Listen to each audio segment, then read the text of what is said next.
igikorwa twagiteguranye n'abanonosi bava hirya no hino muri kano karere dusange ka East Africa.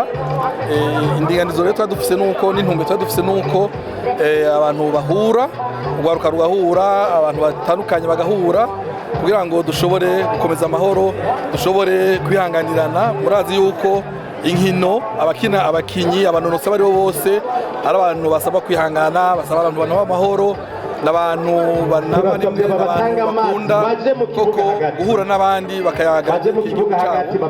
Rero niteka ku Burundi kubona tubaye aba gatatu inyuma ya Kenya n'Ubuganda gutengera aya mahiganwa. Ngira murabona ko bimbaye ijisho, twese turi hamwe kugira ngo duharanire amahoro muri gihugu cyacu, ubwo murazi ko tuyanyotewe cyane. Ziraringanizwa mu bihugu bitandukanye, bizifasha iki kugira ngo umuntu wese atari asanzwe turasubiyemo abajejwe kwegeza abantu inyuma ntihagire abantu basubira kwegera nkuko mubizi abajejwe security mu bidufashemo muzoba mukoze hanyuma mu kanya gatoyi tugira duce twifuza cyane yuko abantu bumva ko ari bamwe, ko dufise intumbero imwe nkuko mubizi n'ururimbo rwa East Africa rurabivuga yuko ni peuple imwe n'intumbero imwe.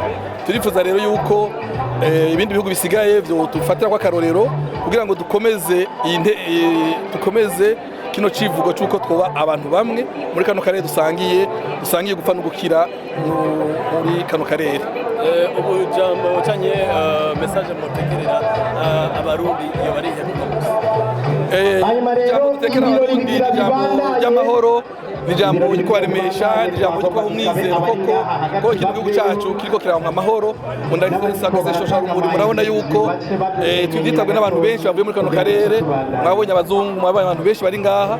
Abarundi rero borema kuko turiko turarondera amahoro, twese turi hamwe, nta nkeka tuzoronka amahoro, kino gihugu kironke ndetse kano karere kabonereho, Afrika yose ibonereho, isi yose ibonereho.